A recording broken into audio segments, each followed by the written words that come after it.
I pledge allegiance to the flag of the United States of America and to the republic for which it stands, one nation, under God, indivisible, with liberty and justice for all.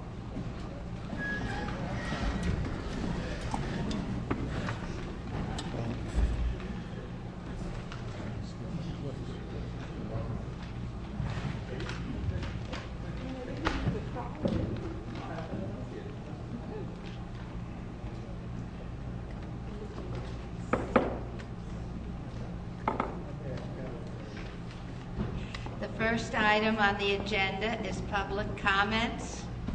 The public comment period is a time slot set aside on the agenda for citizens to address the Board of Education. The open meetings law does not require that citizens be allowed to participate and speak at Board of Education meetings other than public hearings. The law specifies that the public has a right to attend board meetings, except for executive sessions. The procedure for public comment is outlined in Board Policy 1230, Citizen Participation. A total of 30 minutes is set aside for public comment at the beginning and end of the meeting. The maximum time allowed for any one speaker is 3 minutes. Public comments at the beginning of the meeting are limited to items on the agenda. Persons who wish to participate in the public comment portion of the meeting must state their name and the specific topic about which they wish to speak. As speakers must limit comments to issues appropriate for public discussion, compliments or complaints about student discipline, specific student issues, or personnel must not be addressed during public comment. Interruption of board discussion is not permitted. In the interest of civility and respect for different points of view, outbursts from the audience, applause, or other types of disturbances or disruptions are not permitted. Under no circumstances will booing be tolerated. The Board of Education recognizes its responsibility to hear and respond to public comment. As stated in Board Policy 1230, the Board is not able to answer questions at the meetings, but welcomes your statements. Any questions from the public should be submitted through the use of the public comment form, which may be obtained online or at the desk with the district clerk. Responses will be provided within 2 business days on the district's public comment responses page so that everyone may receive the information. Is there anyone who would like to speak at this time? Okay. Seeing no one, 4.02, communications and announcements received by the Board of Education. Mr. Sloshower? Mrs. Karath? Mr. Galetta? Mr. Lumia? Well, I guess I'll say something. I don't want to break my run, so to speak. First, I'd like to congratulate the winners of the 13th annual spelling bee results. The grade 4 and 5, the winner was Shelley Bott, 4th grade at Gayhead. 2nd place, Sophia Chang, 5th grade, Oak Grove. 3rd place, Yvonne Kim, grade 5, Fiscal. And 4th place, Libby Pio, grade 4, Fiscal, grade 6 through 8. Winner was Aisha Usmani, grade 8, Washington Junior High School. 2nd place, Deruv Cadero, 8th grade, Van White Junior High School. 3rd place, Amit Tipu, grade 6, Myers Corners. And 4th place, Elizabeth Kimber, 6th grade, Gayhead. Congratulations there to all the participants and the particular winners. On another issue, which I find extremely interesting, I attended Evans Elementary School and had the opportunity to observe students engaged in activities provided by Global Foundry and other companies.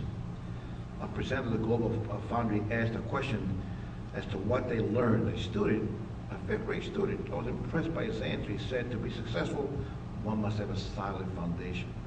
I found that very enlightening of a 5th grade student to come up with that particular answer. For the first time, I saw 3D machines create 3D models from 2D models the students created. I mean, I was extremely fascinated, and the students were totally engaged.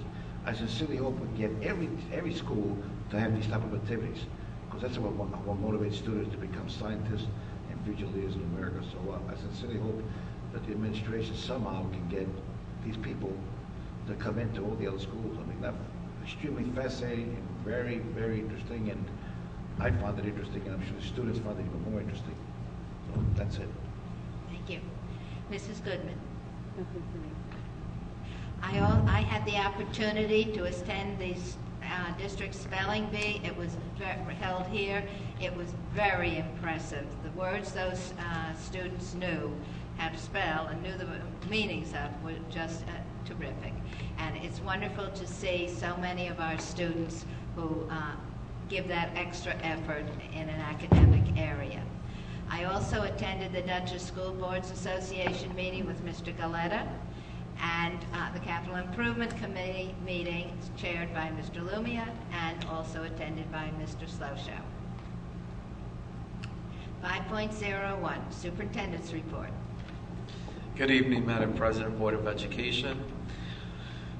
First, I'd like to take this opportunity. I sound like a broken record, but for all of the high school students that are here, I want to say Happy New Year. Happy New Year to everyone, but also just, I know you're here for your signatures. I know it's part of your class. Pretty soon you will be ending the semester, but you have another semester to go. I want you to do the best that you can possibly do and be, and at the same time make sure that you enjoy this very unique time of your life, where you are going to be graduating from high school. I always say you can have the best time, stay safe, and do the best that you can, and let your friends know that there's one more meeting before the semester's over for signatures if they need it. We don't want to see anyone failing their classes, so when you get back to school tomorrow, just give your friends a friendly reminder. If they still need to come to a meeting, tell them they must come. In addition to that, I also attended the spelling bee. I usually don't repeat the things that have been said, but it was extremely impressive to see those students stand here on this stage and spell the words as well as define, be able to understand what the meanings of words. So I'm glad that our district has taken the route of taking on the option of the vocabulary component, which is optional. So one round is spelling, and then the next round is vocabulary. This is my report. Lastly, yes, the superintendent's forums. There'll be a few forums coming now for the second half of the year, some having to do with the budget, but we will also be having a forum on our standards, our assessments, and everything that's coming down from the state, where our parents and community members are welcome to come and have the real conversations. Thank you. 6.01, Adoption of District-Wide School Safety Plan.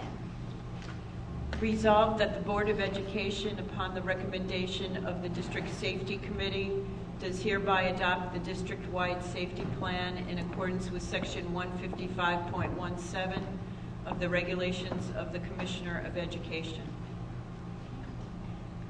Mr. Lokema? Thank you. I have no updates to report. I mean, there's been absolutely no feedback from the public about the plans posted for well over 30 days, and we presented the changes at a previous meeting. Okay. Do we have a motion to approve this? Mr. Galetta, second. Mr. Lumia, any discussion? All those in favor? Oh, yes, Mr. Lumia. Compliment all those participants who come up with this particular plan. So that's all right. I'd just like to compliment those in charge as well as the participants who came up with this particular plan. I think it's a good one. A lot of work was put into this. Right? All those in favor? Unanimous. 6.02, General Support and Instruction Budget Presentation. We did as your request, so there's some chairs, Madam President, over here with, you can swivel.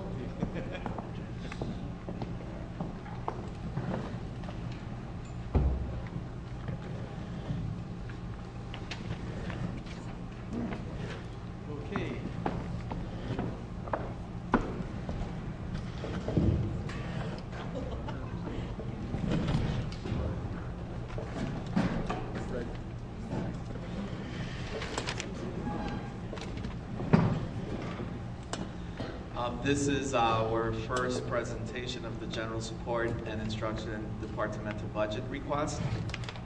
What I'd like to share that's not on this report is that part of the superintendent's budget recommendation is also going to come with the long-term financial plan that that was part of one of our goals to make sure that we take care of for this school year. The reason why is purposely going to be done at that time will be because of meetings like today and the other meetings that we have scheduled for the budget, so that we can hear the input of the board and we can hear the input of community members to ensure that our long-term plan, financial plan, reflects that of the community and that of the Board of Education as well. To say that the plan is done, it's basically done, yes. But that's the piece that, as we move forward in terms of creating a long-term financial plan that's published and articulated, will happen right prior to the budget, the superintendent's recommended budget to the Board of Education. So as we move forward, of course, Ms. Crandall and I will be providing the presentation. What we share here, and it's on the top of the page, is the evidence, analysis, data factors, and collaboration to build a budget. So we wanted to share with the board that we always look at our strategic plan, our core planning team, and we look at the budget and we build the budget based aligned to our mission and core values. We're aligned to the Board of Education goals, and we continue to work. We're not saying that it's ideal, but we continue making sure that curriculum, financial, and communication, which are the three categories that the board has articulated their goals, are really taken into consideration. As you can see, the superintendent's forums, conversations with community members, also continue collaborative work with offices and schools. That's an important piece, and that's all the work that Kristen does and gets from all of the offices and the schools in terms of outlining the wish list, as well as all the necessary things that schools and offices need for their budget. I'd like to say, and I'd like to commend Kristen at this point, because she does a really fine job of taking that information, disseminating it, and coming back to the senior team and letting us let them know as well what their offices and the people that they supervise are requesting and recommending. So she does a very fine job.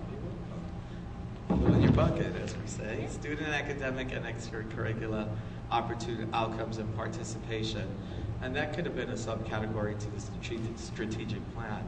But as we move forward to the next page, we definitely then look at what are the factors and challenges that have to be managed during the budget process.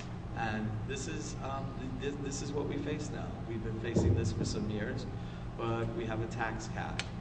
So as a district, as a culture, we look at balancing a budget within the tax cap.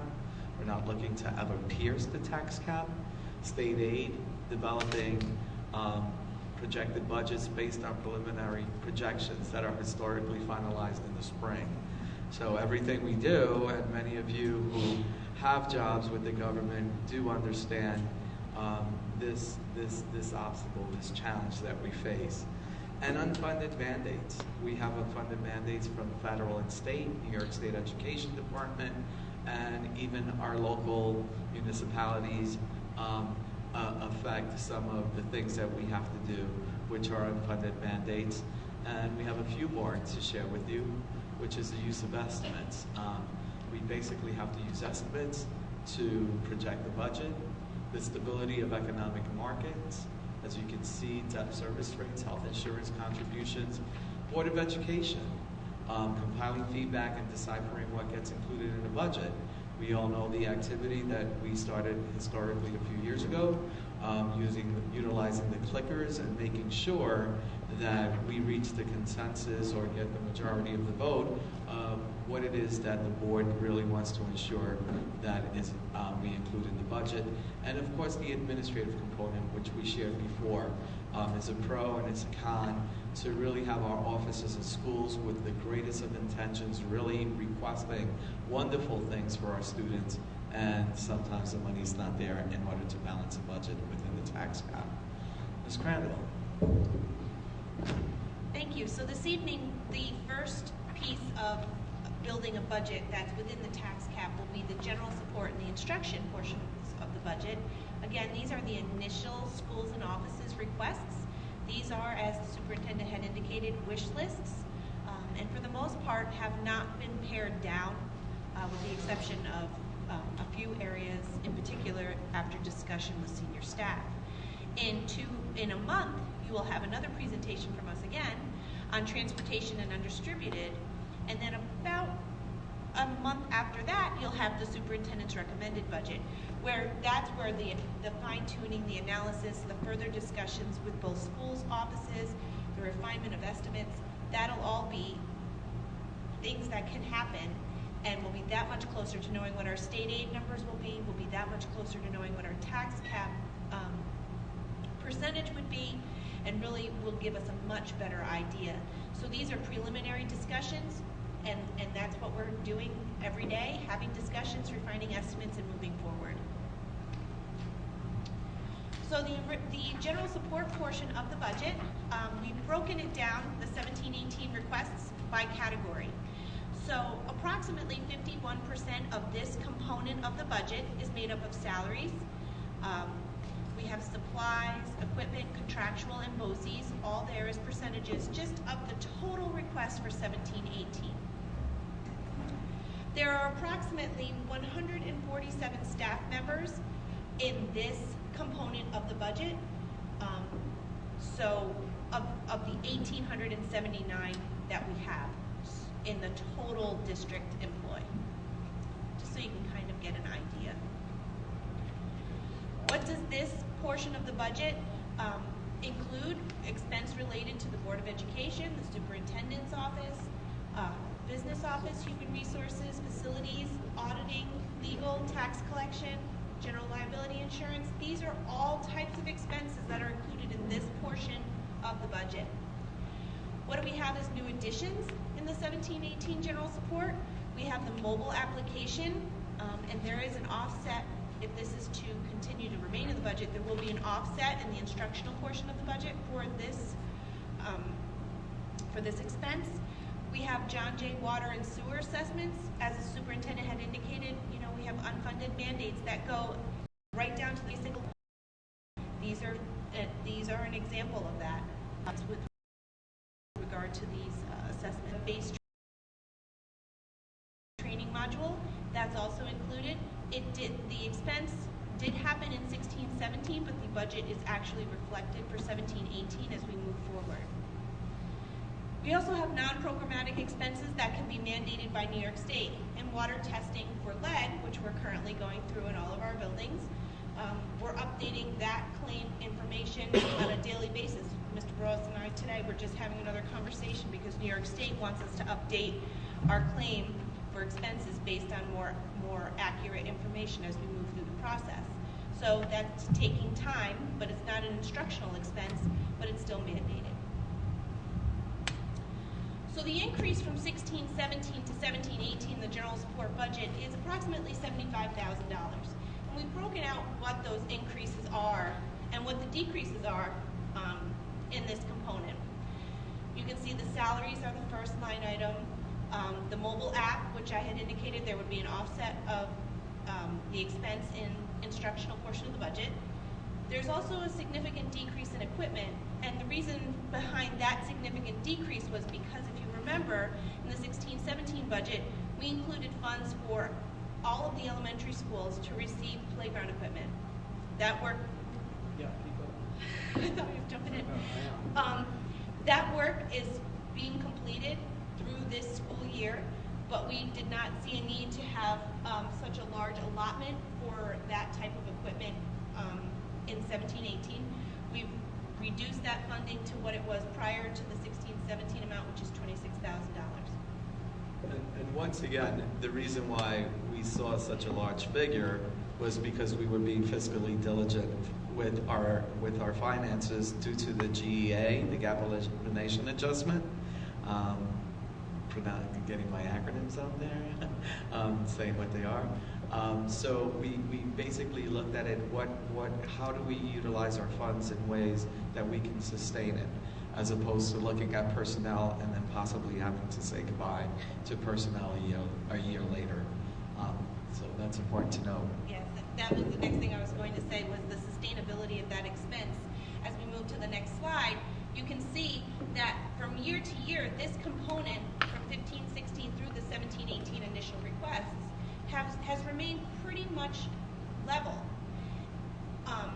with the exception of the equipment line, which is still a very, very small increase, but you can see that 16-17 request was higher than any of the other years, and it's not something that we need to carry forward year to year, but these funds can be moved someplace else after they've served their purpose in the year in which they were budgeted.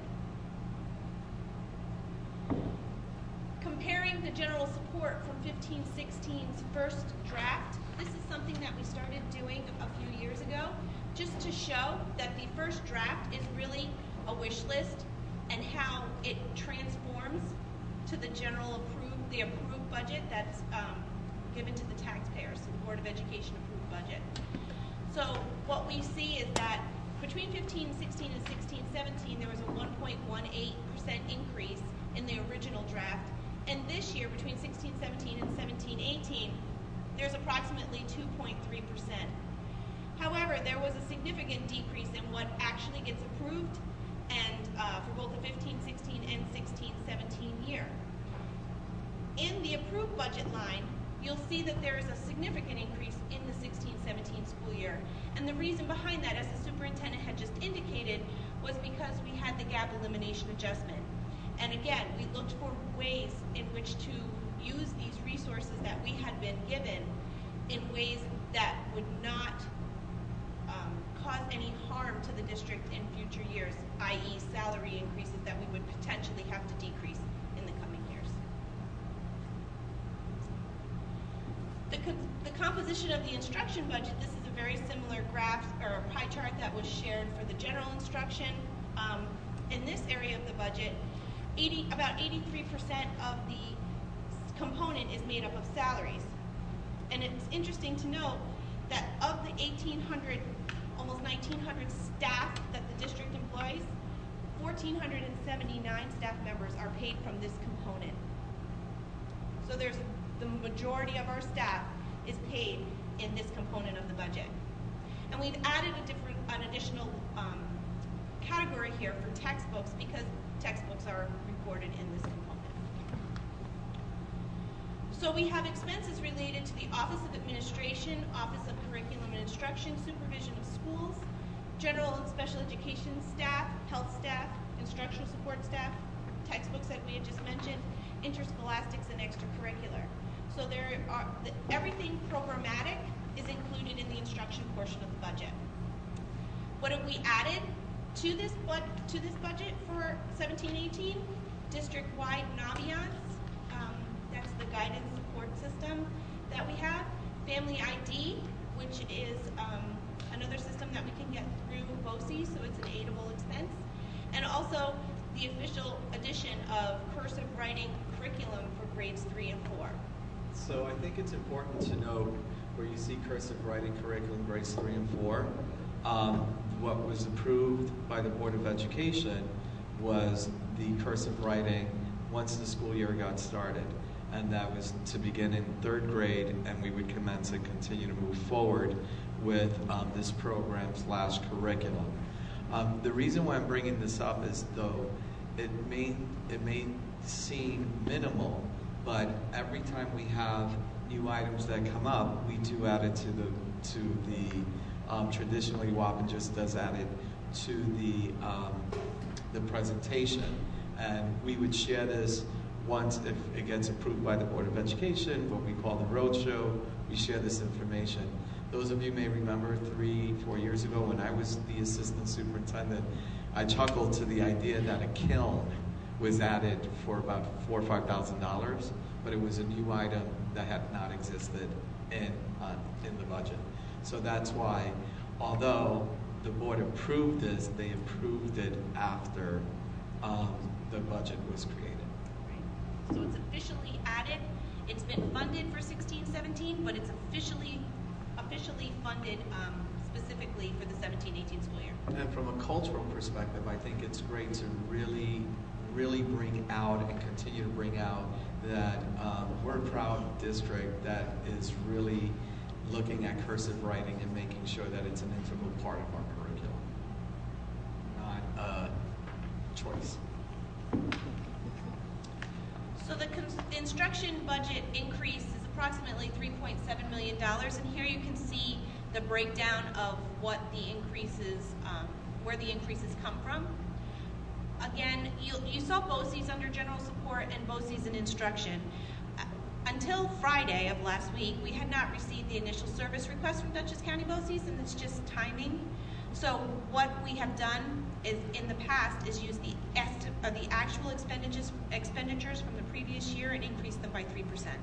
So that was done as well. But this work, now that we have our initial service request, will be going out to all senior staff for completion, and we should be getting some firmer numbers from BOCES, especially by the superintendent's budget, but within the coming weeks we'll have that information.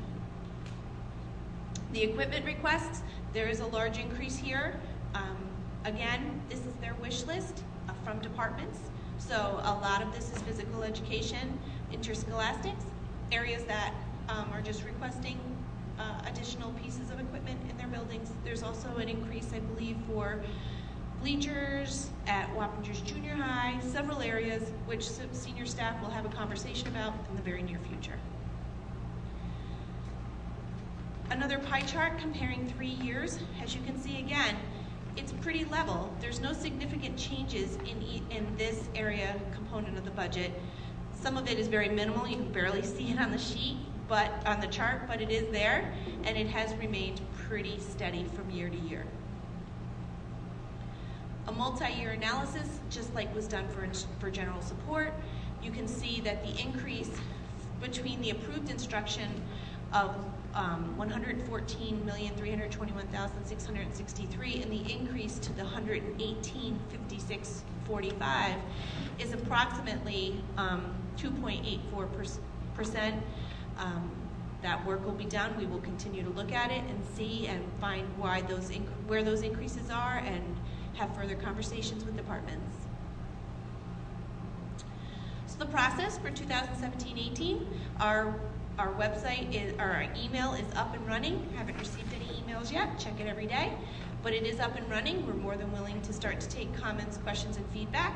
We'll have all this information posted to the website by tomorrow at some point. We will continue to answer questions from the community and as well from the board and post them to the website within 48 hours. As the superintendent had indicated, we will use our long-term financial plan, to develop discussion points for the administration and the Board of Education as we move forward. We're going to continue to work on our estimates and confirm data, and then we'll also be evaluating Board of Education feedback and for use in our budget formulation as we move forward. So on February 6th, we'll have the Superintendent's Forum at RCK. That's been advertised, and we will continue to advertise that. Thank you, Mrs. Watkins. We'll also be having a discussion on transportation and undistributed budget information. I can tell you at this time, I will not have estimates for health insurance that are any firmer than initial discussions. The same goes for workers' compensation, which is another large area, and our general liability. So there are some pretty big areas that we have some unknowns for, but we'll continue to look at those. On March 13th, the superintendent's budget presentation will occur. Long-term financial plan will be discussed, and vehicle replacement plan will also be discussed. The additional Board of Education budget hearing that was requested is scheduled for March 27th. We have the Board of Education budget to be adopted on April 18th, and we have our budget hearing that's mandated by New York State on May 8th. So again, thank you for your time. We're going to continue to work on this, and this is a starting point for conversations as we move forward.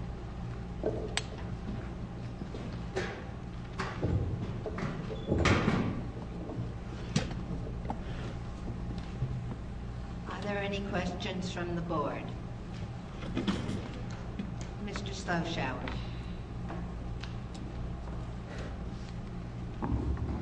Thank you. I know some of the numbers are estimates, but this does represent, as far as I can see, a significant increase to the budget for these components. In the 2015-2016 year, up to the estimated numbers that we're preparing now, this part of our budget has again, not to say that all of these numbers are 100% accurate, as you mentioned, some will be massaged, so to speak. But if in fact most of these numbers do stick, we're looking at a $9.5 million increase in 3 years under these components. That to me is a significant increase, and again, a large burden to the taxpayers. And collectively, as a board, as administration, as a community, you know, our budget consistently increases every year. And I understand certain things are not within our control, but at what point, you know, are we really going to have the money available to do the things that we want to do? And I'm glad that we're going to be looking at some long-term financial planning here. But to have such a significant increase over the last 3 years is very concerning to me, and I think it should be to everyone, especially our taxpayers. Because where are we getting this money to do this? We're owed money from New York State, which we've had discussions, and the chances of us even getting any of it is probably slim and none. So that's what I have a real concern with. I'm looking at some of these numbers. I'm looking at some increases here. When I go through the reports, we have certain areas where we have significant increases, and again, you mentioned there the wish list from the specific departments. But in all honesty, on this list, I don't see us having that much of a decrease for the total component increase of $3.7 million. We may be able to shave $500,000 to $600,000 off of this, maybe. We're still looking at at a significant increase for this particular component, and I just think we really need to be aware of the increases. Obviously, some of them are contractual, and we don't have too much control, but we got to figure out where this money is going to come from. I mean, the continuing, or the possibility of significant increases to the district taxpayers is a concern, and I really think it's something that we have to look into and really, really take a hard look at these numbers as best as we can. That's my opinion. That's what my real concern is. And obviously through the process, we will be able to answer this and go through it. But initially, looking at these numbers, it's a huge concern to me. Just my opinion. Thanks. Mrs. Karat? I just am confused about the $9 million total increase that you stated. I see $3.8 million if you add both components. The 15-16 actual on projections. Over 15-16? From our fiscal school year 2015-16, our component was $127 million and change. I didn't. Moving forward. I see. So you're going three. I'm going, yeah, as I mentioned, I'm saying for 3 years, we've had an increase. We've had a $9.5 million, roughly. I mean, again, these numbers aren't edged in stone. Are you comparing the actual or the wish list comparison percentage rates? Because what we I'm show looking at historically. the actual, and then based on the projected budget. If in fact all of these things went through. That's correct, and that's not going. Right, but even if it didn't, if it's not 9.5 million, it could be 8 million, it could be 7.5 million that we've increased since the 15-16 school year. So that's just what my concern is the number keeps growing significantly. The which is the page in the very first about the tax cap. Well, then I'm going off just the. No, I understand, but just the report. what I'm sharing is that in terms of the increases, we have never pierced the tax cap. I understand that, but it's still money and it's dollars. And again, where is it coming from? It's coming from the taxpayers. It's a significant increase. We can talk the semantics of the tax cap of going up 1%, 0.5%, but the numbers keep increasing significantly. That's what my concern is. And I know it's within the tax cap, but it's still taxpayer dollars. Oh no, I understand that, but the point that I'm bringing it up that it's within the tax cap is because when you're talking about taxpayer dollars, and in the long term, taxpayers do then hurt when you don't go up to the tax cap, because then you lose the money, then you have to go back to the taxpayer and insist, and you have to pierce the cap, which we have seen happen in districts where, with good intentions of trying to save the taxpayer the dollar, that later on they're piercing the tax cap or they're facing major deficits. Again, but the important, and I understand exactly what you're saying, Mr. Carrion. Thank you. But I'm looking just from the standpoint of we're spending more money. What are we getting out of it for the increases every single year in terms of our instruction for our kids, for our graduation rates, and all the other things. And again, it's the burden. The money still comes from the taxpayers. So we're still looking at, we still have other components here that are also going to be factored into the budget. All I'm asking is just for everyone to really, we all have to look at these numbers and just see where we are and where we're going. And from a fiscal standpoint, again, not to beat a dead horse, I'm concerned of the burden on the taxpayers. And can I just add one thing? Again, as we had indicated, the Board of Education's goal with regard to the finances of the district, it's posted right in my office. So if anybody thinks that is not a top priority or something we're not taking into... I'm not saying it is. Well, I understand, but I just want you to know that in every conversation we have, it's about what level and what can we afford and what does this mean for the taxpayers. And yes, $9 million is a lot of money, and our budget is 221, and it has 221 million for 16-17, and it's going to continue to grow. And you're right, a lot of it is by contractual means, and BOCES, things out of our control. But if you look at things that are in our control, for example, supplies, where that 5% that we truly do have any control over, that has stayed stagnant. And the only increases that we had in 16-17 were related to the GEA, and as the superintendent has indicated on many occasions, sustainable. Keep going. Oh, I'm sorry. Sustainable. Sustainable to make sure that we weren't going to be impacting program and having to reduce staff in the future. We need to extend the time, but I'd like to compliment Mrs. Crandall on coming through with the lowest per student expense in the entire county. I think we've done a fine job on keeping the budget in line, and of course we should always keep trying in every way we can. We made a few changes in the last couple of years, buying an administrative building, so we didn't have to pay rent because the mortgage is cheaper than the rent. Changing the bus schedule for next year at a savings of $250,000.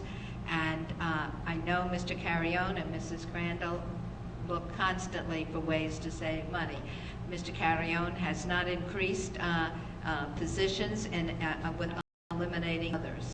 So he's the line very well, and I think they're doing a fine job. Of course, we should always, our job as board is always to be looking for more ways to save money, but I think they should be complimented on doing a good job here, certainly in comparison to neighboring districts. This was not anything negative towards the job that they do. I know what this entails, especially for Ms. Crandall. All I'm just trying to do is just pointing this out to the community and everyone that this has to be a conversation that we need to continue to have collectively as a district. That is all. That we're all aware of exactly what's going on and why it's going on and why we're in this particular situation. Things that we have control of, as well as the things that we don't have control over. Right. And I think most of us are very keen on saving money. I know I get a thrill out of it every time I save money. So, Mrs. Goodman. So hold on. We Yes. need a point of order. We're going to We do a need motion to extend Time. the discussion time. Yes, could we have a motion to extend discussion time with a number of minutes? Mr. Lumia. Make a motion to extend it for 5 minutes. Okay, do we have a second? Mrs. Karat? All those in favor? Unanimous. Okay, Mrs. Goodman. I agree that we need to be sensitive to the needs of the taxpayer, but I do think that percentages do matter. So if you are talking about 1% of the total budget as increased expenses, I think that needs to be kept in mind. I also think that what needs to be kept in mind is not so much how much we increase or whether we increase, but to make sure that any increases are devoted to kids and learning, okay? Because you can't expect good outcomes by constantly cutting money. It costs money to educate children. It's just that simple.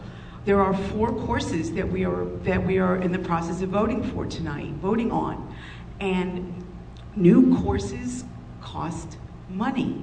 These are good things though.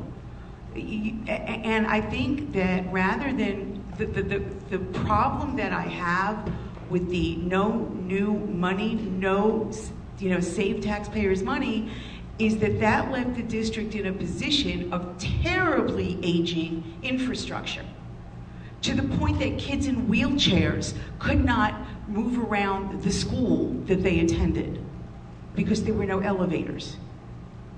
So I think that there is more involved here than just being aware of saving money.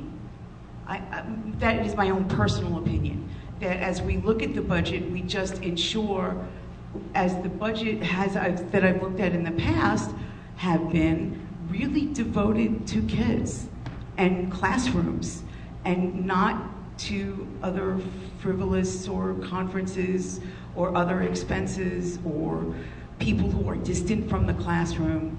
So I just congratulate you on keeping things as level as they are. Thank you. Mr. Lumia. Look, all Mr. Schlosshauer is saying that we have to be very conscious of the way we spend our money. Make sure that there's a correlation between the amount of money that we spend, the correlation what we get for that money. All of us should be aware of that. I know that education costs money, there's no question about it, but we have to make sure that the money is spent wisely and we're getting something back for that money. That's all. I think that's all he's saying. He's not being critical of anybody, and he's aware that education costs money, but at the same time, once it makes the superintendent and staff aware that where appropriate, cuts are made. And I'm sure, I know that they're very conscious of this. And so that's all this is. Mr. Galetta? Mrs. Carell? Mrs. Goodman? Mr. Lumia? Okay.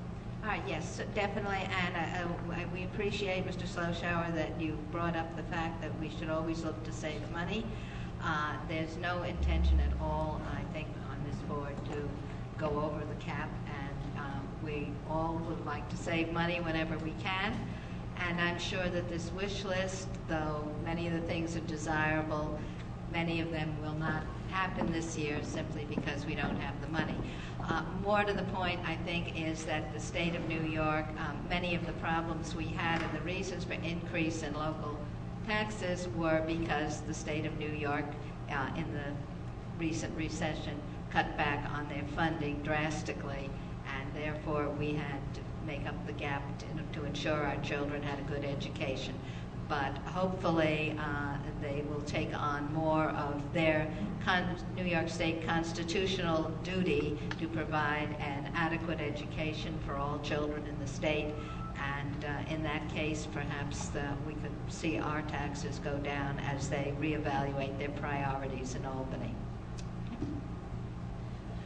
Okay, so, Anything else? yeah, just Mr. Carrion. One last thing, we're so proud of our increased graduation rate, and so that speaks volumes there as well. But one of the things that I want to share quickly, very quickly, is that we conduct this exercise, and not every district does. So if you want to call it the wish list, whatever you want to call it, but it's great transparency as well. And it's not just the top-down approach. So that if you're walking in the supermarket, let's just keep it very real, and someone says, you know, I really wanted to bring an additional, this instructional resource to the science program at the elementary level, and, you know, I was just asking for $70,000, and then the conversation happens, why didn't we hear about this? So this component really is something that not all school districts perform this exercise and shares this type of information, but we do so to ensure that from many angles, we're really trying to show what it is out there as a school district, how we're thinking, how our staff, our offices, and our schools are thinking, and what it is that they want to do for students. And when it gets to your ears, it's no surprise to your ears that it can be considered, as opposed to saying, administration just put a squash to it. There's no squashing here. So that's my conclusion. Thank you. Dr. Cardwell, did you want to add anything? no, she's here now. I'm here for the next presentation. All right, good. All right, okay. If no one has any more questions about the possible budget, 6.03, Universal Pre-Kindergarten Presentation. Dr. Cardwell? So based on a request from the Board of Education, I conducted a pre-K program analysis about what that would look like for the Washington Central School District. Many voices went into the creation of this presentation, including people within the district, outside the district, countywide and statewide. So in the year 2006-2007, NYSED, the New York State Education Department, they opened an application period for districts to apply for universal pre-K funding. At that time, the Wappinger Central School District did not apply for the UPK funding. As a result, as of now and for the past few years, to be able to apply for the funding, you need to have applied for it in the year that it was originated. So therefore, the Wappinger Central School District is not eligible to apply for any universal pre-K funding. So state funding is not available at this time. If the state reopens the application, which is a possibility, it is all due to legislative action. At that time, if they reopen the application, we will be able to apply. So pre-K regulations, if we were to have a pre-K program, maximum class size is 20 students. Pre-kindergarten class size of either 19 or 20, you need a teacher and 2 teaching assistants.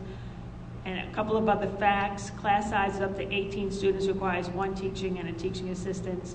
And pre-kindergarten programs operating more than 3 hours must provide meals and snacks. So if we are going to have a program, these are things we need to consider. In addition, there was a question regarding can we select the students. Students who are selected must be done on a random basis, so there needs to be a lottery system involved. We just can't select one population over another. For full-day pre-K, if we were to have a full-day pre-K program, there is space currently in some of our buildings, moving and shuffling a few things around. There would be 6 classrooms that could be available at Myers and 3 classrooms available at Vassar with a little bit of shifting. That would be 9 classrooms. We would be able to serve 162 full-day pre-kindergarten students if we went that route. So what I'd like to say quickly is that this is theoretical. So, no, in terms of 9 classrooms. So creating the spaces are physically that we can do are in these locations, but that is the theory that there's 9 spaces available that we can take care of this. And that's if we were to go the route to have it in district, which is to be continued. Right, exactly. So we're not saying that these classrooms are currently vacant. There will be some shifting that needs to occur, but we wanted to provide you with something to say if we were to do something in-house, this is a possibility. So one of the questions that we did receive, do we have space in our schools for a pre-K program? This is the numbers that indicate that there could be space, serving 162 full-time students. So in order to staff positions for 9 classrooms, 9 teachers, 9 teaching assistants, a program director, this could either be a full-time or part-time. If you have 9 classrooms, then we could decide if we need a full-time director or if that's something that can go part-time. You would need monitors and a clerical worker. Full-day transportation, we wanted to make sure that we included all costs that could come up for a program. So with drivers, bus monitors, additional vehicles, car seat costs, the total for transportation would be a little over $936,000. With the need for additional materials and furniture, with the staffing and the transportation, the total cost for a full-day pre-K program would be over $2.4 million. In case anyone was interested, I added a sample full-day pre-K schedule. This is, of course, just a sample. Times will be approximate depending upon when we were able to transport students, whether it needed to be at the same time as the elementary schedule or if we needed to have it either before or after, depending upon our transportation needs. For a half-day program, if we were to go with the same 9 classrooms, we would be able to serve 162 students in the AM, 162 in the PM, thereby serving 324 students. With the half-day transportation expense, that is also listed and itemized. The total expenses for a half-day pre-K program would be just over $2.5 million, but we are serving over 300 students. Once again, I provided a half-day pre-K schedule for you to review, and of course, this is just tentative. The times and the activities will vary. If we were to look at how many students could be eligible for pre-K within the district, if we look at our kindergarten enrollment for the past 3 years, it is a little over 700 students.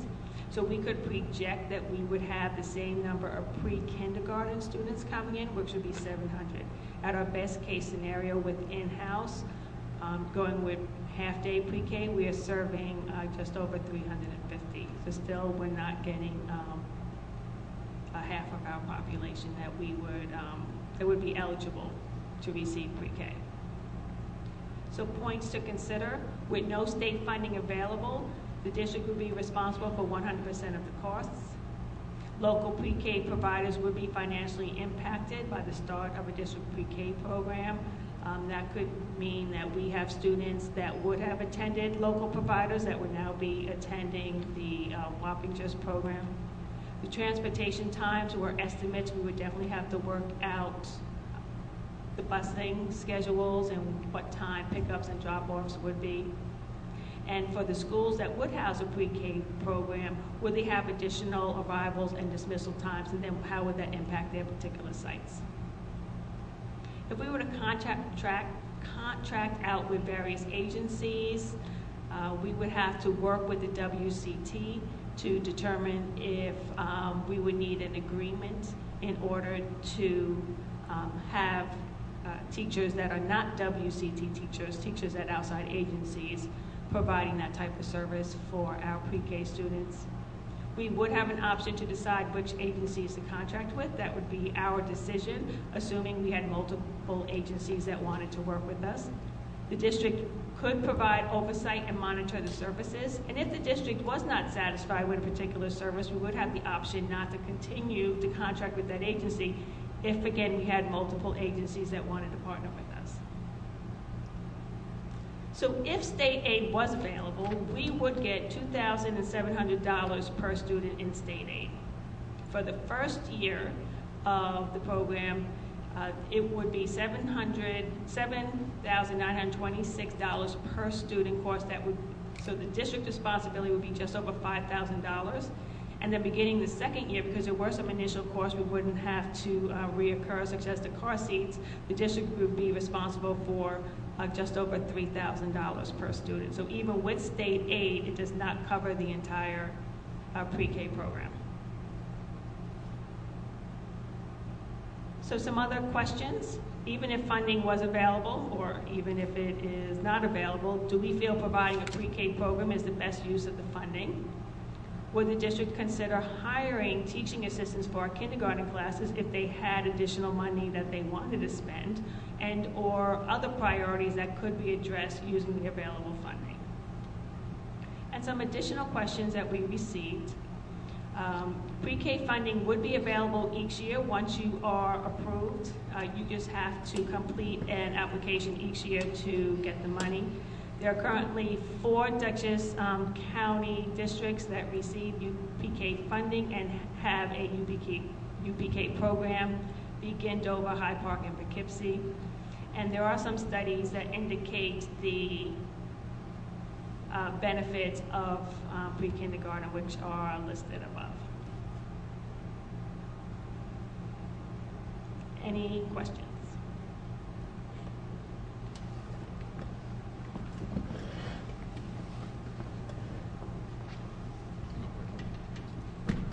Mrs. Goodman. Do we know what percentage of Wappingers kindergartners have attended a pre-K, or how many pre-K slots there are already available in Wappingers? I guess what I'm looking for, John, you look so startled, is do we know if there are enough pre-K seats for the 700 kids who are entering kindergarten? No, the 362 are available. That's not what I asked. 364. That's not what I asked. You're asking if Just one at a time, Mr. Lumia. Okay, Mrs. Goodman. presently what's occurring now? Right, so for example, we have 700 kids who will be entering kindergarten. Do we know how many pre-K slots there are in the area? Do we know how many of those 700 are attending pre-K already? Do we know how many are in official preschool programs? Yeah. Because there is no pre-K. That's what I meant. I meant by pre-K outside of district offering. Oh, okay, so in terms of Like preschool private, programs, I guess, and church-related and other, and daycare centers even, although that's not really what pre-K is. Well, it's hard to come up with a definite number, but we can get an idea of answering that question. Sure, because one of the things that, the research on pre-K doesn't only involve their academic skills. Long-term research on pre-K, 40-year cohort, 40 years of a cohort of kids, of people from Michigan. They were much more likely to finish high school and much less likely to go to prison. The fact is that pre-K saves, in the long run, taxpayer money in things like special ed services, prison services, social services, food stamps, and other things. Because pre-K teaches the kinds of skills that people need to go on and succeed in life. For example, another term for waiting your turn for the swing is delayed gratification. And dealing with high school students and ninth graders, certainly, a lot of the at-risk kids can't do that. Okay, so the main reason I'm asking is I would like to see if there's any way we could maximize the number of kids with pre-K experience, whether district provided or privately paid for, when they enter kindergarten. That's my question, which is why I'm asking about estimates of numbers. If there are only 300 slots per 700 entering kindergarten kids, then no business gets harmed if we add more to the pool. That would depend upon the students that are applying to our program. There may be students that apply to our program because it is of no cost to the families. And so they will come here to our pre-K program, but they will not attend an outside agency program. So even though we may be adding an additional 350 slots or 162 slots, we can't guarantee that this would be in addition to those students that already attend a pre-K program. But we can ask, and if we wanted to send out some questionnaires or some surveys, would you be interested in? If you did not go to the Wappingers pre-K program, would you still attend an outside agency program? So there are things we can do to find out. Thank you. Mr. Lumia. It seems to me that if you open up pre-K, which to me is like providing babysitting service for parents, 700 parents are going to apply for that, which only 364 plots are available. What's going to happen? Secondly, you're talking about an expenditure of $2.5 million per year. Where, as Mr. Schlosser pointed out, where in God's creation we can get that money? What happens 40 years from now, it's great. Right now I'm concerned about making payments right today. So it seems to me that I appreciate Dr. Caldwell's work. I really do. She did a lot of effort into that particular presentation. And it just seems to me that spending $2.5 million on half a day versus 2.4 and a full day, whatever, to me it's unrealistic. And as far as I'm concerned, getting my additional information, just, in my opinion, it's a waste of your time. Okay, Mr. Slowshower. You're reading my mind, Mr. Lumia. Dr. Caldwell, this is a very informative presentation, so I want to thank you and your team for putting it together. But again, especially without any state aid whatsoever at this point, it would be great if we could do this, but financially there's no way that we can do this. And I don't want to get put into another situation like we did going from half-day kindergarten to full-day kindergarten, because originally this district had a pilot/grant for a 2-year kindergarten program to go full-time. And then that money ran out. And then at the time, that board decided to go ahead with full-day kindergarten. And fiscally, we couldn't really afford it at that time. And there were major, major budget changes. And this is 3 administrations ago. I don't want this administration to be put in that position. I just don't think there's money available to do this. I think it's great. I think what Trustee Goodman said, there's a lot of positive things about universal pre-K. I just don't think from a fiscal standpoint, we're in any position right now to consider. And if we do get some extra money, looking at maybe bringing in some additional support for kindergarten and maybe breaking up the kindergarten classes to make them a little bit smaller, that might be something that might make more sense, and bringing on a couple of additional teaching assistants for kindergarten and taking kindergarten classes from 25 maybe down to 15 or 18 and adding an extra section for kindergarten with smaller classes. I think if that money's available, I think it would be better utilized that way, and I think those kids would get a lot more out of it in a smaller class size. But again, that's just my opinion. I think you did a fantastic job, but fiscally, I don't think we have the money to even consider doing this right now. Thank you. If I can just answer that question, add to that, is that great job, Dr. Cardwell, as I told you before Eddie did. But you said it too, yes, John. Okay, but I'd like to indicate there are a couple things that both of you did bring up, and to go along with what Mrs. Goodman was talking about, is that if the district, let's say, was to take on out-of-pocket pre-K, so it's not even universal, then we then have the other factor to consider, which is, as a district, we're going to create 300 openings and not really be inclusive to the potential 700 that can come. So that right there is something to look at. In addition to the district saying, well, maybe do whatever you can to balance the budget and create universal pre-K. Pre-K, the minute this fund is opened again, we won't qualify because it would be considered supplanting. So it would be something that we would have to take out of pocket because we established it already. And that would not be fiscally responsible on our end, knowing how federal funding works, that any day that door can open again, and we have the opportunity to apply for the federal funding to have a universal pre-K.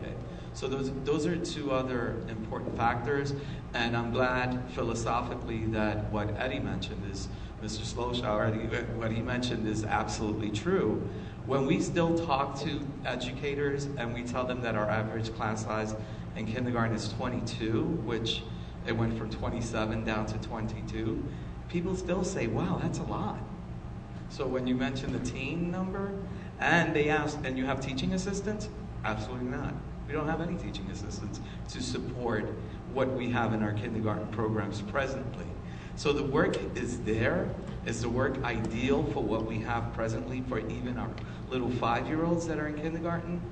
So I think, yeah, these are also factors to continue to look at, but we will continue to make sure that we keep you abreast of when that window opens and what's being offered.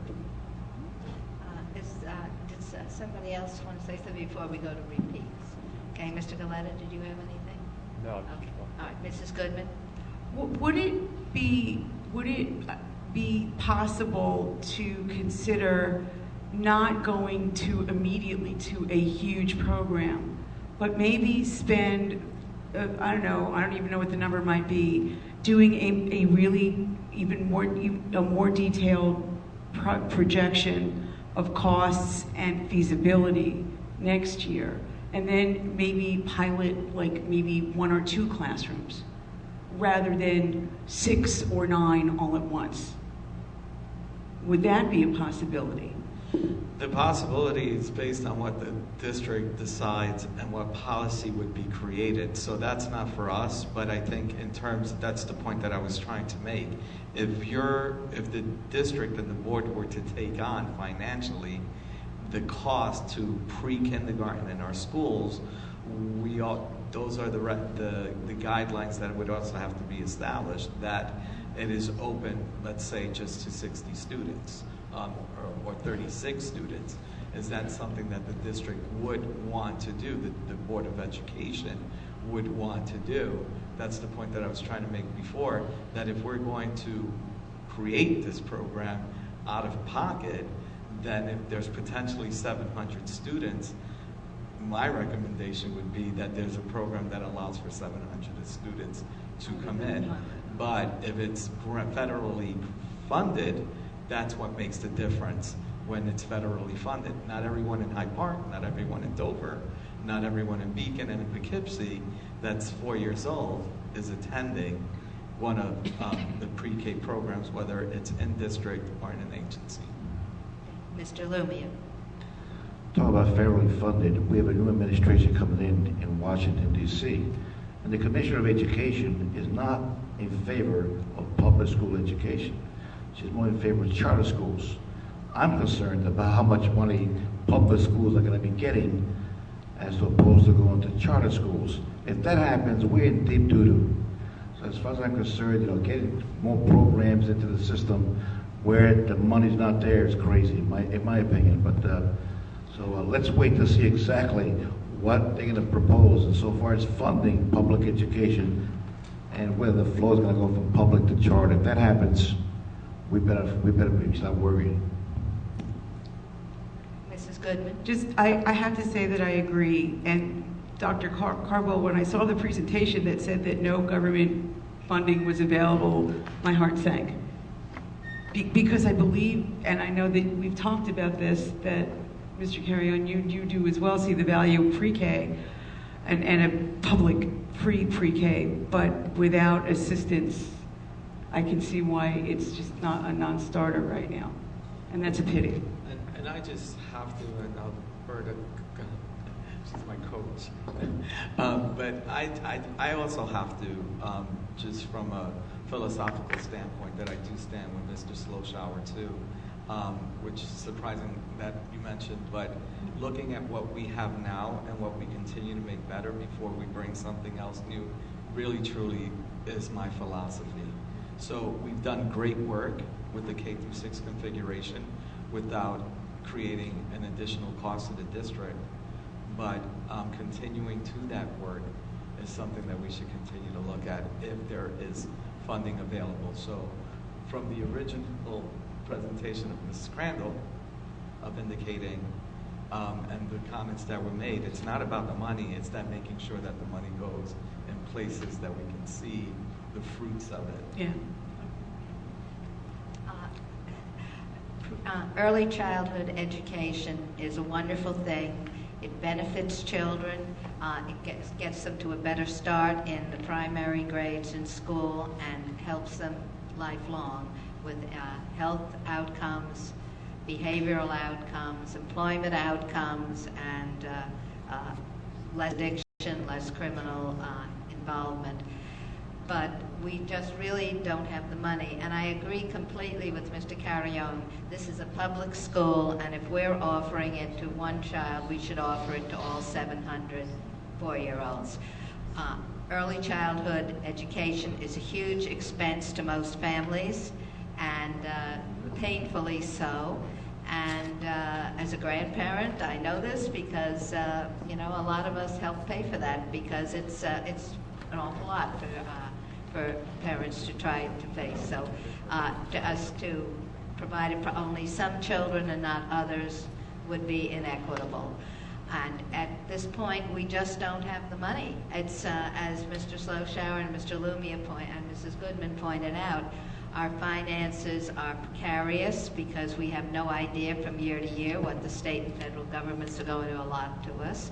And when Mrs. Crandall described all the other things we don't know about. We don't know about health insurance costs. We don't know about a lot of things. And so in a way, we're trying to make a budget in a fog because very little is visible. And although it would be wonderful to provide preschool education, which the state of Oklahoma, which is a lot poorer than the state of New York, provides for all 4-year-olds, and most European countries provide for 3 and 4-year-olds. But at this point, we just don't have the money to do it.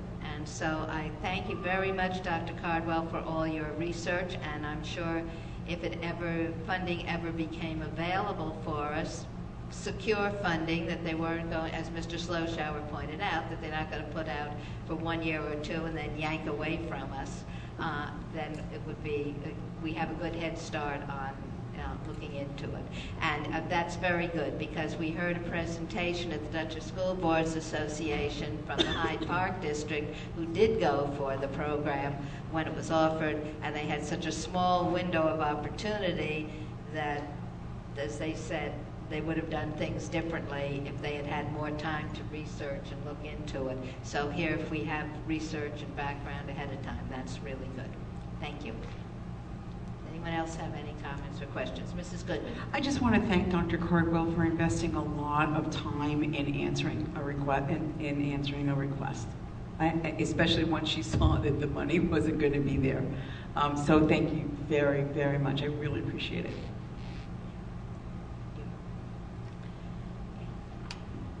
7.1, consent agenda resolution. Is there anyone who wants to pull anything from the consent agenda?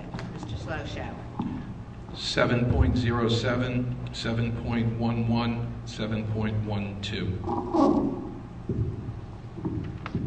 Anyone else?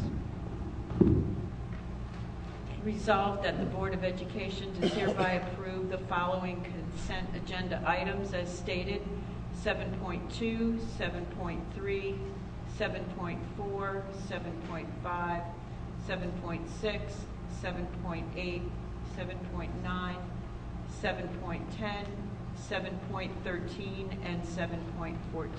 Do we have a motion? Mr. Lumia, second. Mr. Galetta.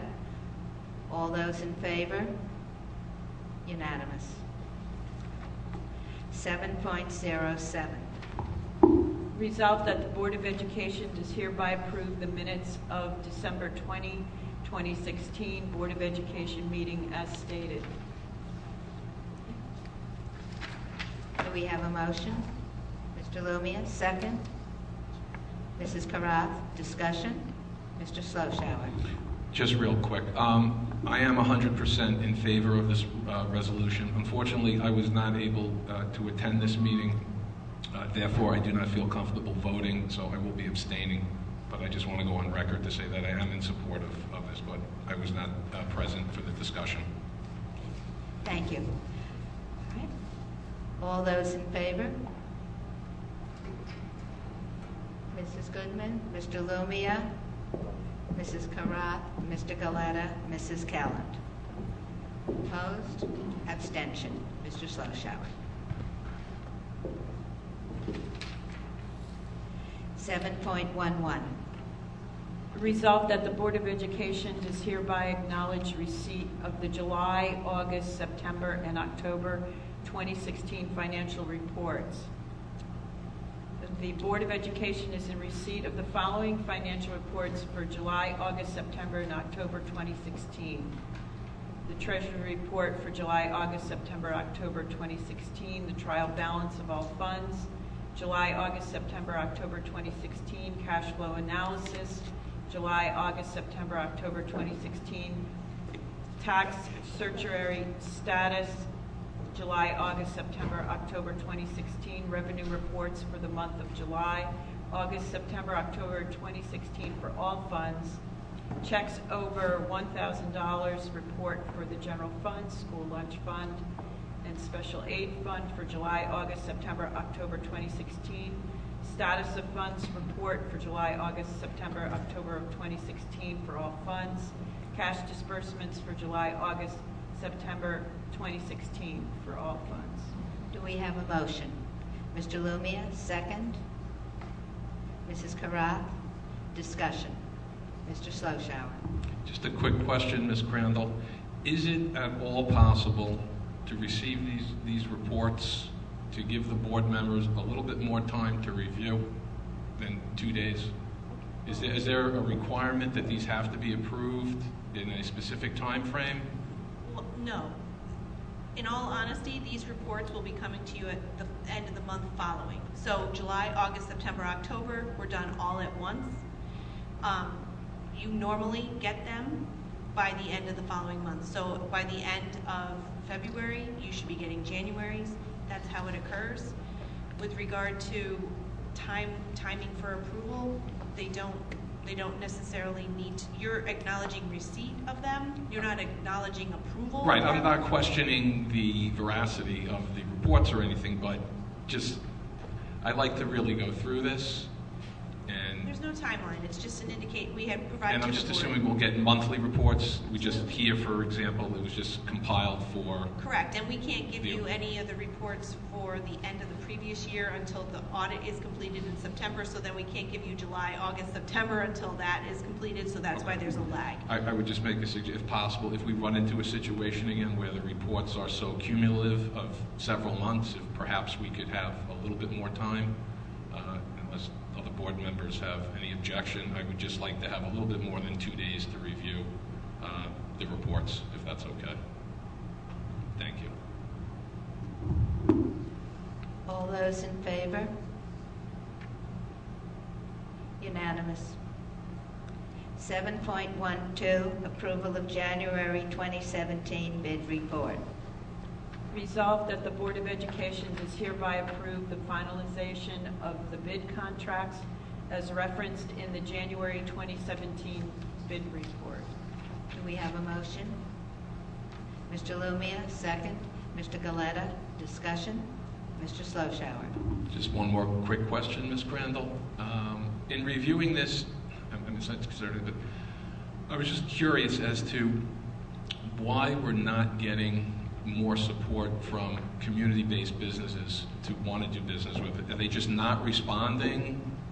I mean, obviously we're making serious attempts here because on all these bid reports, I mean, there's dozens and sometimes it's the same companies that we're going to that are local, and I would prefer, just from a sense of community and, again, think local and do business with our local business owners. Is there some reason they're just not responding or they just don't want to do business with us? Well, we advertise and we reach out to them, and if they have not won bids in the past, sometimes it's not worth their while to prepare the documentation for us. I can't speak on their behalf, lowest responsible bidder, and that's sometimes not your local source, unfortunately. Okay, thank you. All those in favor? Unanimous. 8.01, approval to attend Lisbon 2017 Fiscal Fitness Workshop. Resolved that the Board of Education does hereby approve that Board President Peggy Kelland, Vice President Robert Rubin, and Board members Barbara Goodman and Paul Galetta to attend the New York State School Boards Association 2017 Fiscal Fitness Workshop on Saturday, January 28, 2017, at Duchess Bosse's in Poughkeepsie, New York. The cost for this workshop is $135 per person at the member rate. Do we have a motion? Mr. Lumia, second. Mr. Galetta, discussion. All those in favor? Unanimous. 8.02, approval of board member participation in Tri-State Consultancy visit.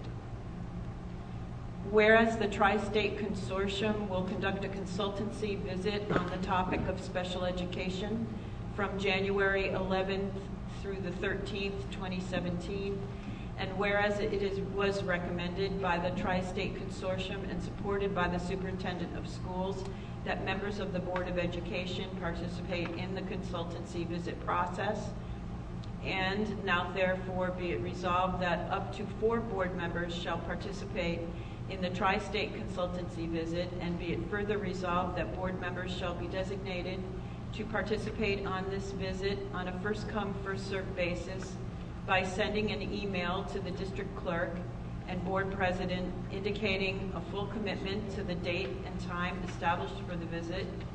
Members of the Board of Education who cannot commit to the full session will not be eligible to participate. Do we have a motion?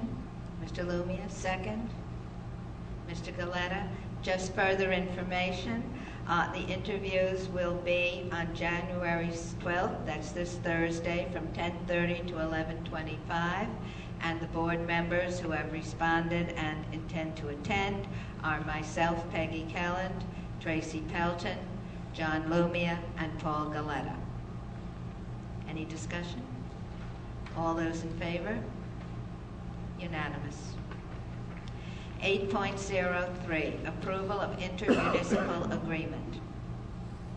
Resolved that the Board of Education of the Wappinger Central School District does hereby approve the intermunicipal agreement between the Wappinger Central School District and the town of East Fishkill for the use of the soccer fields located at 1925 Route 52, Hopewell Junction, New York, as stated. A copy of the agreement shall be placed on file with the district clerk. Do we have a motion? Mr. Lumia, second. Mr. Sloshower, discussion. All those in favor? Unanimous.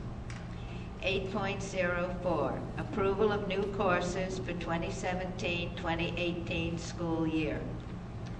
Resolved that the Board of Education does hereby approve the following new courses for the 2017-2018 school year as detailed in memos dated December 28, 2016, from the Assistant Superintendent for Curriculum and Instruction to the Superintendent of Schools. Number 1, public speaking. Number 2, micro and macroeconomics. Number 3, theater 3. Number 4, history through myths, legends, and folktales. Do we have a motion? Mr. Lumia, second. Mr. Galetta. Dr. Cardwell. Did you want to make a presentation or just answer questions? Answer questions if you have any. All right, thank you. Are there any questions? Mr. Sloshow. Out of curiosity, if you know Dr. Caldwell, how many parents participate on this committee? I noticed just at this particular meeting when these courses were approved and considered to go to the board, there was one parent. Are there more than one parent on this committee, do you know? For this committee, there was one parent. For the Math and Science Committee, which those new courses will be brought during the next board meeting, there were 2. Is that just lack of participation from the community, or was there just, that's the way the committee was set up, just having one parent from the community? We invited 2 to this one. Only 1 was available, but we generally prefer to have 2. 2 minimum, okay.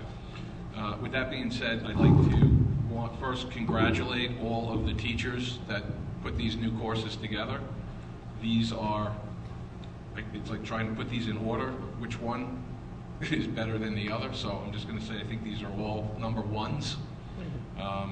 I found these courses to be very, very interesting and exciting, especially the course that stood out is public speaking and presentation.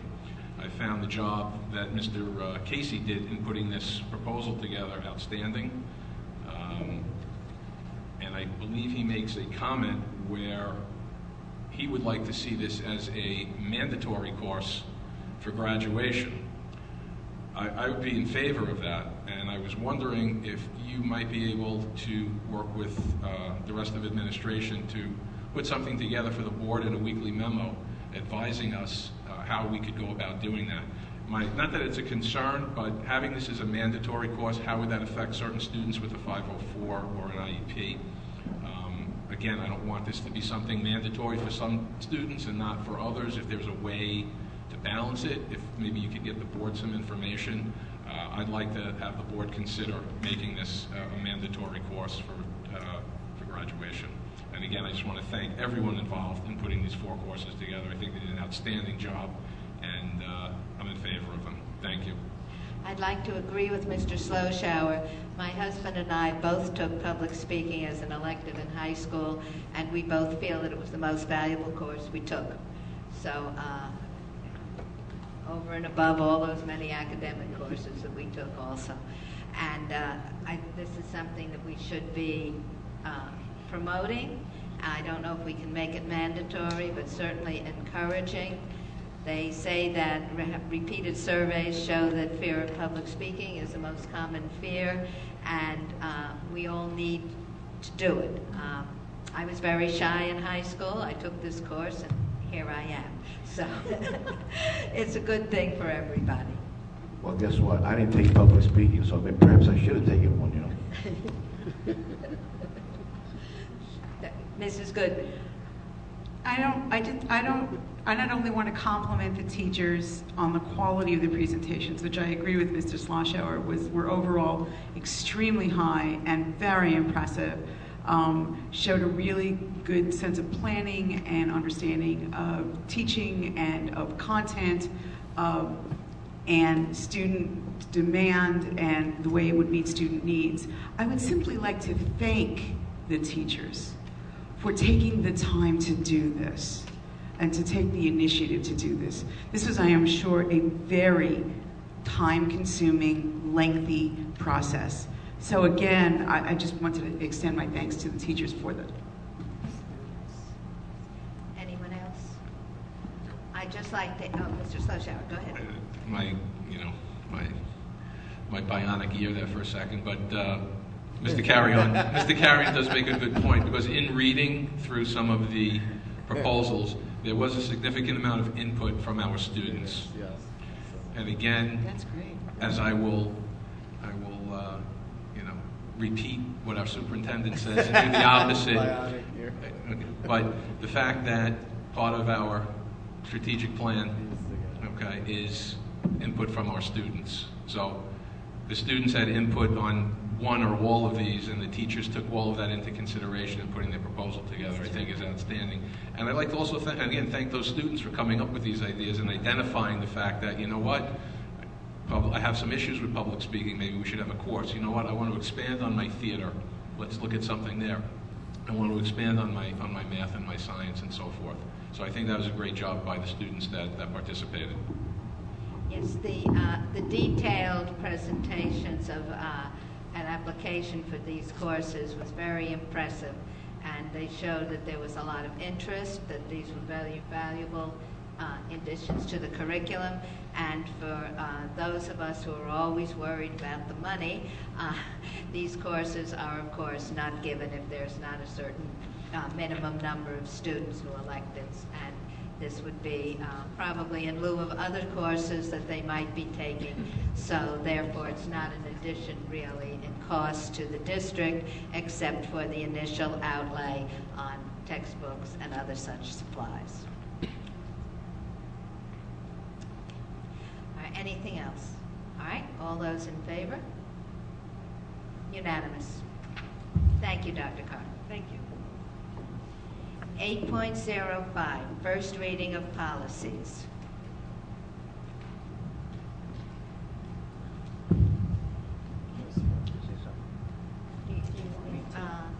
Just list The first reading of policies that we have this round from board members are 5140 entrance age, 5330 student searches and interrogations, and 5500 student records. Do we have a motion? Mr. Lumia, second. Mr. Galetta. No? Oh, because it's just reading. Okay, it's just reading. But it's important, I think, if anybody has questions, to address them to Mrs. Pelton. Yes, Mrs. Pelton has worked very hard, and so has the administration, on reviewing these policies. And unfortunately, she's sick this evening and was unable to be here.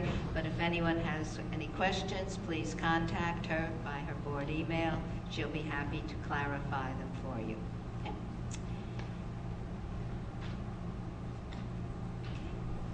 9.01.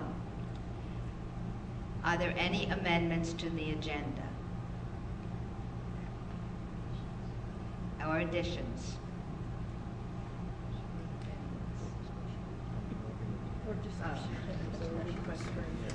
Okay. All right. Are there any additional agenda items, discussion items, or requests for information? Seeing none.